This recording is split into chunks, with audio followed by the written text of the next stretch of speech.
Hai semuanya, apa kabar kalian hari ini? Semoga kalian semua dalam keadaan yang sehat dan terhindar dari segala macam virus serta penyakit. Amin.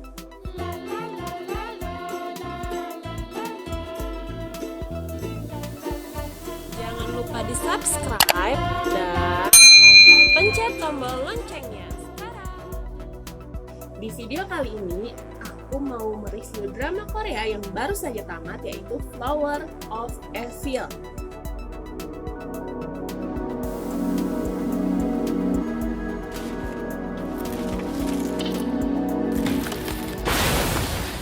아무것도 몰랐다. 사랑하는 남자에 대해.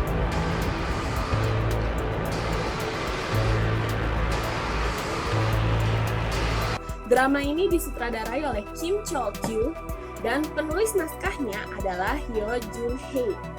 Drama ini tayang di TVN dengan jumlah 16 episode yang mulai pada tanggal 29 Juli sampai dengan 23 September 2020. Drama ini menggantikan drama sebelumnya yaitu Oh My Baby. Drama ini juga merupakan reuni untuk pemeran utamanya yaitu Lee Jeon-gi dan Moon Chae-won setelah mereka membintangi drama Criminal Minds di tahun 2017 lalu. Lee Jeon-gi, dia sudah banyak membintangi drama Korea seperti Lawless Lawyer, Criminal Minds, Moon Lovers, Scarlet Heart Trio, dan masih banyak lagi.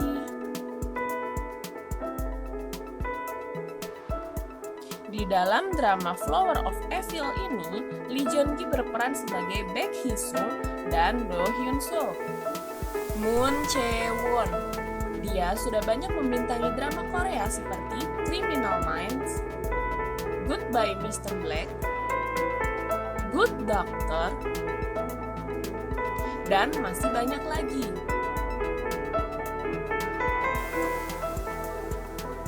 Di dalam drama Flower of Evil ini, Moon Chae-won berperan sebagai Cha Ji-won. Jang Hee-jin, dia sudah banyak membintangi drama Korea seperti Bubble, My Style Boss, Secret Healer, dan masih banyak lagi. Di dalam drama Flower of Evil ini, Jang Hee-jin berperan sebagai Do Hae-soo. Seo Hyun-woo, dia sudah banyak membintangi drama Korea seperti The Lies Within, The Time, My Mister, dan masih banyak lagi. Di dalam drama Flower of Evil ini, Seo Hyun-woo berperan sebagai Kim Mo-jin. Para pemain lainnya yang ada di drama Flower of Evil: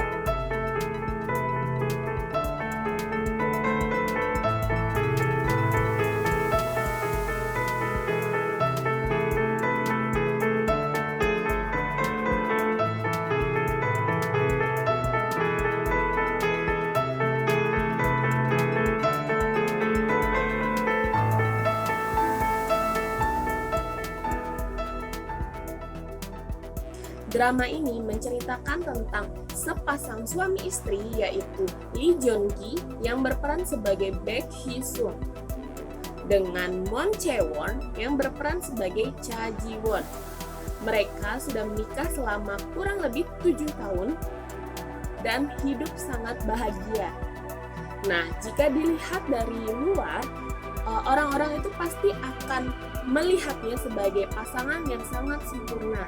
Mereka memiliki seorang putri. Baek Hee-sung itu sangat menyayangi keluarganya. Bahkan sosok dari Baek Hee-sung sendiri sangatlah sempurna. Dia bisa masak, sangat sayang dengan anaknya, sangat sayang dengan istrinya, dan dia juga memiliki pekerjaan sebagai pengrajin logam yang memiliki bengkel di bawah rumahnya. Namun, di balik kebahagiaannya itu, di balik kesempurnaan keluarganya itu, ternyata Baek Hee-sung memendam misteri terkait kasus pembunuhan berantai di Yeonju, sebuah kota kecil yang ada di Korea belasan tahun yang lalu. Ironisnya, ternyata pekerjaan dari sang istri yaitu Cha Ji-won adalah seorang detektif, dan Cha Ji-won ternyata merupakan salah satu ujung tombak detektif polisi yang selalu berhasil memecahkan kasus-kasus dan menangkap pelakunya. Suatu hari, ada sebuah kasus pembunuhan yang membawa mereka semua kembali mengingat kasus pembunuhan berantai di kota Yeonju.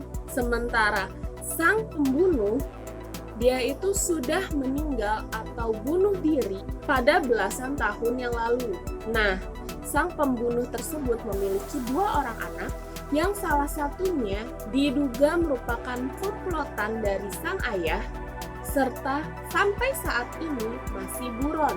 Nah, karena kasus yang baru-baru ini terjadi, membuat Cha Ji-won serta rekan-rekannya menggali kembali kasus yang berada di kota Yeonju. Mereka meyakini bahwa pelaku pembunuhannya adalah anak dari pembunuh tersebut. Dia adalah Do Hyun-soo yang saat itu berusia belasan tahun serta diduga membunuh seorang kepala desa di desa tersebut. Setelah kematian dari kepala desanya tersebut, Do Hyun-soo hilang tanpa jejak dan masih menjadi buronan sampai saat ini.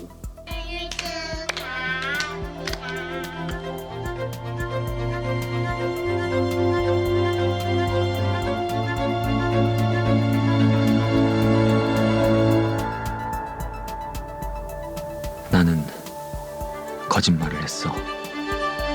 아주 약간. Waktu nonton di episode awal-awal, aku merasa heran ya, kok untuk pemeran utamanya itu kenapa jadi tersangka pembunuhan, dan bagaimana bisa seorang yang memiliki keluarga di masa lalu ternyata memiliki keluarga yang berbeda di masa kini. Nah, itu menjadi teka-teki awal yang menurut aku kok bisa gitu kan. Apalagi di awal-awal episode itu yang disuguhkan konflik keluarga di mana mertuanya itu nggak setuju dengan pernikahan anaknya karena dia nggak suka sama menantunya. Nah, itu kan kayak di sinetron-sinetron Indonesia aja gitu ya. Nah, awalnya sih kurang tertarik, tetapi masih penasaran gitu kenapa bisa plotnya itu seperti itu. Akhirnya masih tetap nonton, dan malah Flower of Evil ini menjadi salah satu favorit aku di tahun 2020 ini. Di sini yang aku salut itu adalah ekspresi dari Lee Joon-gi. Dia itu benar-benar terlihat seperti pembunuh berdarah dingin di suatu sisi. Jadi dia tuh kayak memiliki 2 kepribadian ya. Jadi yang pertama itu dia sangat lembut, sangat hangat gitu kan, sangat ramah ke semua orang. Tetapi di sisi yang lainnya dia benar-benar terlihat seperti pembunuh berdarah dingin yang nggak bisa dibilang kejam juga sih, cuman matanya itu tuh, ekspresinya dia itu tuh benar-benar menunjukkan kalau dia itu pembunuh psikopat gitu kan. Jalan ceritanya pun dibuat seperti kita bisa nebak nih, oh ini tuh kelanjutannya kayak gini, ini tuh kayak gitu, tapi ternyata kita itu ditipu semuanya guys. Nah, kita itu jadi dibuat terkejut sama apa yang terjadi selanjutnya. Banyak juga pelajaran yang bisa kita ambil dari drama ini. Salah satunya adalah kita tidak bisa menghakimi seseorang, tidak bisa berprasangka buruk terhadap seseorang tanpa tahu yang terjadi sebenarnya. Nah, seperti contohnya aja peran dari orang-orang di desa Yeonju. Mereka menghakimi anak dari pembunuh tersebut sebagai pembunuh juga. Mereka merasa anak tersebut itu sudah dirasuki oleh arwah dari ayahnya, sehingga mereka semua terkesan membuli anak tersebut. Padahal anak tersebut masih berusia belasan tahun yang bahkan masih belum tahu jati dirinya sendiri. Dia bahkan meragukan apakah benar dia itu adalah pembunuh seperti ayahnya. Dia itu sampai mendoktrin dirinya seperti itu. Bahkan suatu hari dia itu didiagnosis sebagai psikopat yang tidak bisa merasakan apa itu ekspresi bahagia, apa itu sedih.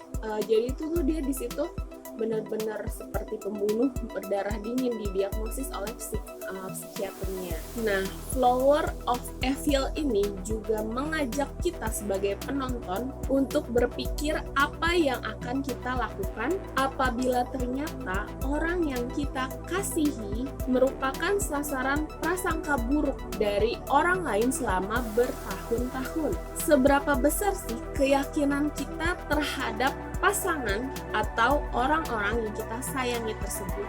Akankah kita memberikan kesempatan kepada orang yang kita kasihi tersebut untuk menjelaskan apa yang terjadi, atau malah langsung percaya kepada statement atau pemikiran dari orang-orang sekitarnya tersebut? 자꾸 생각나. 그때 네 모습이. 그 사람 사랑해? 아니, 난 그런 마음 몰라. 너 도대체 뭐야? Tapi benar-benar aku mengacungi jempol untuk peran dari Cha Ji-won.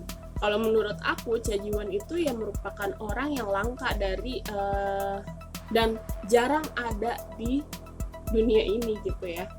Karena dia selalu memberikan kesempatan dan selalu mendengarkan orang yang dia sayang. Jadi dia tidak mau mendengar atau tidak mau menyetujui orang-orang yang di luar sana, karena dia merasa dia itu kenal dengan orang yang dia sayang ini.